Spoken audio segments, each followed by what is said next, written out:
নমস্কার। কাঁদুনি গাওয়া, কাঁদুনি গাওয়া একটা হ্যাবিটের মধ্যে যদি গ্রো করে তবে সেটা একটা অসুখের জায়গায় পৌঁছে যায়।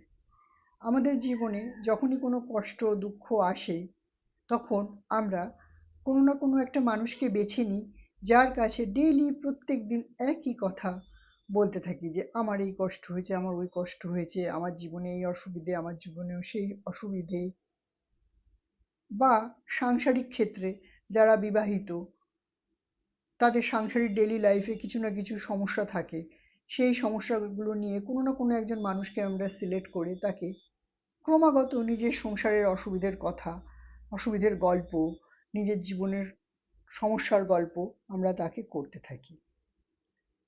এটা ২ দিন ৪ দিন যখন সমস্যাটা প্রথম শুরু হয় করাটা কোনো অস্বাভাবিক কিছু নয়। কষ্ট হলে মানুষ তো সেটা ব্যক্ত করবেই। কিন্তু যখন সেটা হ্যাবিটে পরিবর্তন হয়, তখন ব্যাপারটা আর সেটা স্বাস্থ্যসম্মত থাকে না। সেটা নিজের জন্য অস্বাস্থ্যকর, নিজের পরিবারের জন্য অস্বাস্থ্যকর, নিজের রিলেশনশিপের জন্য অস্বাস্থ্যকর এবং সর্বোপরি মেন্টাল হেলথ একটা এমন জায়গায় চলে যায়, বারবার মস্তিষ্ককে আমরা, আমাদের মন বারবার তাকে নক করে যে তুমি একটা আনহ্যাপি মানুষ, তুমি একটা কষ্টে থাকা মানুষ, তোমার সাথে সবাই খারাপ ব্যবহার করে এবং সেই কথাটা তোমার বারবার লোকের কাছে বলার ইচ্ছে ভেতর থেকে জেগে উঠবে। এবং আমরা দেখেছি ৯০% মানুষ এই কাঁদুনি রোগ বা ঘ্যানঘ্যানানি রোগ, যা প্যানপ্যানানি যাই বলুন না কেন, এতে এমনভাবে আক্রান্ত, এটা একটা অতিমারী মহামারীর মতো একটা রোগ। আমরা সযত্নে নিজের ক্ষেত্রেও এড়িয়ে যাই, বা যখন অন্য কেউ আমাদের কাছে এই রোগের বিষয় নিয়ে আবির্ভূত হয় বা তার জীবনের ঘ্যানঘ্যানানি প্যানপ্যানানি বা কাঁদুনি যাই বলুন, শুদ্ধ ভাষায় কাঁদুনি বলা যায়, খারাপ ভাষায় প্যান প্যান করা বলা হয়, যখন করে তখন আমরা তাকে এন্টারটেন করি। কিভাবে এন্টারটেন করি? তার রোগটাকে আরো গাঢ় হতে সাহায্য করি। কিভাবে জানেন? হ্যাঁ হ্যাঁ, তোমার সাথে এরকম হলো, সত্যি সঠিক হয়নি, এটা করা উচিত হয়নি। হুম, কি করে করলো? আমরা যদি একটু শব্দটা বদলে দিই, যে যে তোমার সাথে এই সমস্যাটার সৃষ্টি করছে, তার আঙ্গিকটা যদি তুমি একবার ভেবে দেখো, তাহলে কি খুব অসুবিধের কিছু আছে? একবার ভেবে দেখো তার আঙ্গিকটা।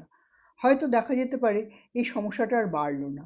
আর একটা কথা বলি, যে এই একই কথা যখন আমরা বারবার নিজেদের রিলেশনশিপ হোক, সন্তান রিলেটেড হোক বা কর্মজগতের বিষয় হোক, যখন আমরা বারবার সেটা নিয়ে দুঃখজনক পরিস্থিতির কথা, যা হচ্ছে তার থেকেও বেশি আমরা বলি, তার কারণ হচ্ছে যে কিছু কিছু জিনিস নিজে অ্যাজিউম করে নিই।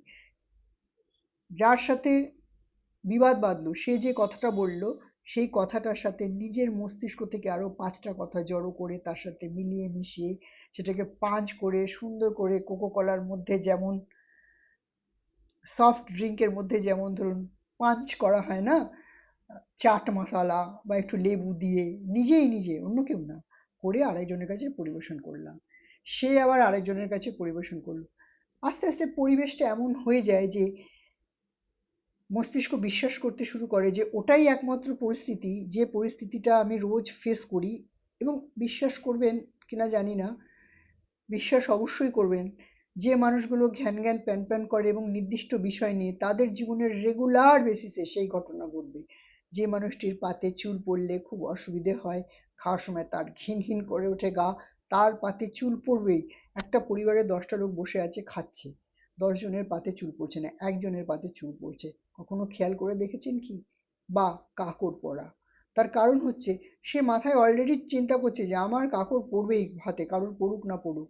শাকের মধ্যে বালি কিরকির করা আমার করে, আমি সেই জন্য এটা আরো, মানে অন্য যদি কেউ ধোয় শাক, সেই শাক আমি খেতে পারি না। আমাকে একবার হলেও ধুতে হবে, চেক করতে হবে যে সেই শাকে বালি আছে কিনা। মানে আমার মাথায় এমনভাবে এটা সেট হয়ে গেছে যে অন্য কেউ যদি শাক ধোয় তাহলে বালি অবশ্যই আসবে। সেরকম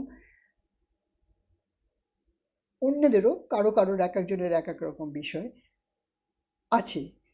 তো আমাদের জীবনে যখনই কষ্ট আসতে পারে, দুঃখ আসতে পারে, আমরা কাউকে বলতে পারি যে আমাদের এই কষ্টটা হয়েছে বা দুঃখটা হয়েছে বা এই কারণে আমি ব্যথিত।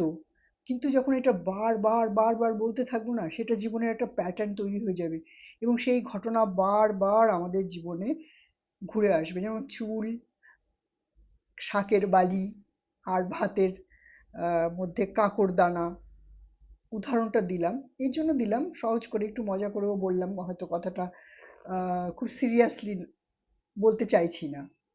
তো আমরা একটা অভ্যেস করতে পারি, আমাদের জীবনে যখন এরকম কোনো কষ্টদায়ক কোনো ঘটনা ঘটে, আমাদের ভালোবাসার মানুষ বা যারা আমাদের কেয়ার করে তাদের কাছে আমরা শেয়ার করব। একবার শেয়ার করলাম, দুবার শেয়ার করলাম, তিনবার নিজেকে শাসন করব যে না, আর বলবো না। হ্যাঁ, আমি আমার মস্তিষ্ক দিয়ে, আমার উইল পাওয়ার দিয়ে ওই ঘটনা যাতে আর না ঘটে এবং ওই ঘটনার জন্য কোনো রেশ, যেমন আমাদের যখন ফুসকুড়ি হয় বা কিছু একটা হয়, আমরা টিপে তার পুজ রক্ত বার করে দিই, সেই রকম ভাবে ওই ঘটনা, ওই সিচুয়েশনের পুজ রক্ত বার করে দিতে হবে। আদারওয়াইজ বারবার ওই ফুসকুড়ি ফিরে আসবে। কিন্তু এটা মজা করে আমি বলছি ঠিকই, কিন্তু এটা কিন্তু বাস্তব লাইফের একটা সত্য ঘটনা। আর একটা, যে আমাকে বিশ্বাস করতে হবে যে যে মানুষ আমার সাথে এইরকম খারাপ ব্যবহার করছে বা অপমান করছে বা আমি কারোর জন্য ব্যথিত হয়ে আছি, সেই মানুষের নির্দিষ্ট কোনো কারণ আছে। সেই কারণে সে আমার সাথে এইরকম করেছে, আমি তাকে ক্ষমা করে দিলাম। তার যে কারণটা হয়েছে, যে কারণে সে আমার উপর আক্রমণ করলো, সেই কারণটা যেন ভগবান পরমপিতার কাছে বলা, যে ও সুখে থাক। ও সুখে থাকলে আমিও সুখে থাকবো। কিভাবে সুখে থাকবো? কেন, ওর মন শান্ত থাকবে, অস্থির থাকবে না, ও আমাকে আক্রমণ করবে না। আমি সুস্থ, ও সুস্থ।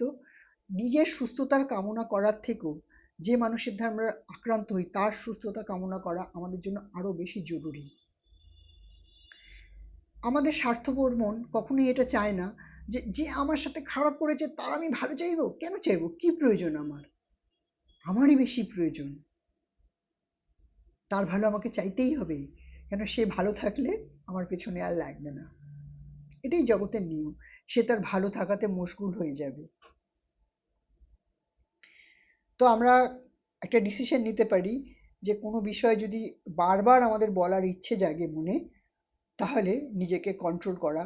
আমি সোশ্যাল মিডিয়াতেও এরকম অনেককে দেখেছি, তারা কোনো কষ্ট পেয়েছে বা দুঃখ পেয়েছে, সেই দুঃখটা বারবার তারা পোস্ট করে, বারবার বিভিন্ন লোককে বলে।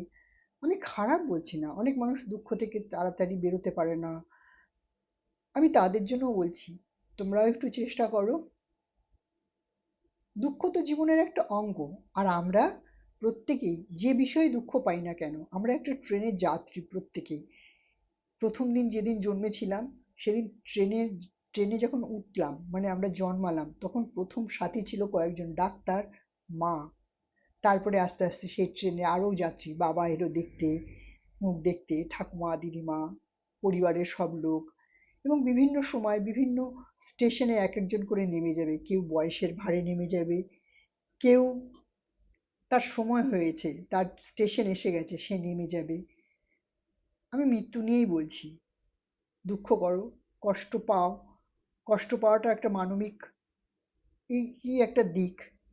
কিন্তু সেই মানুষগুলো, যে মানুষগুলোর এখানকার কাজ কমপ্লিট হয়ে গেছে, তারা তাদের জায়গায় ফিরে গেছে, তাদেরকে আমরা যত কষ্ট পাবো না, তারা না সেই কষ্টটা ফিল করে এবং তাদের শরীর নেই, তারা সেই কষ্টে ছটফট করে। তাই আমি বলবো বন্ধুদের, যে যারা চলে গেছে তাদের জন্য সবসময় পজিটিভ ভাবো, যে তোমরা যেখানে আছো খুব ভালো আছো, ভালো থাকো। আমিও ভালো আছি, আমি তোমাকে মিস করি, কিন্তু আমিও ভালো আছি, তুমিও ভালো থাকো। আর এটা একটা প্যাটার্ন হয়ে যাবে যে আমরা দুঃখ থেকে বেরোতেই চাইবো না। আমরা যদি দুঃখ থেকে না বেরোই, আমাদের সেই প্রিয় মানুষজন, যে মানুষগুলো আমাদের ছেড়ে চলে গেছে, তাদের মুক্তি নেই। তারা শরীরবিহীন হয়ে কষ্ট পেতে থাকে।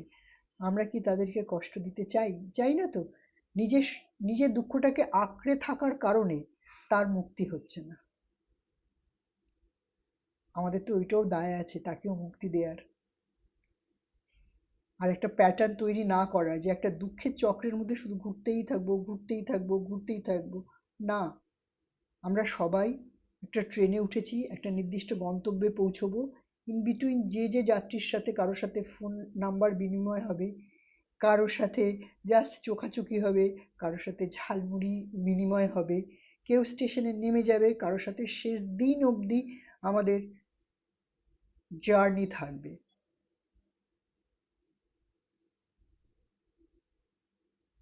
তো আজ থেকে একটা জীবনের নতুন প্যাটার্ন তৈরি করা, ভালো থাকবো নিজে এবং সকলকে ভালো থাকতে দেব। যারা জীবিত আছে তারা, যারা আমাদেরকে ছেড়ে চলে যেতে হয়েছে কালের নিয়মে, তারাও ভালো থাকবে। তাদের জন্যও আমাদের, কিন্তু আমাদের নিজেদের দুঃখ থেকে বেরোনোটা খুব জরুরি। ভালো থাকবেন, আবার আসবো অন্য কোনো ভিডিও নিয়ে।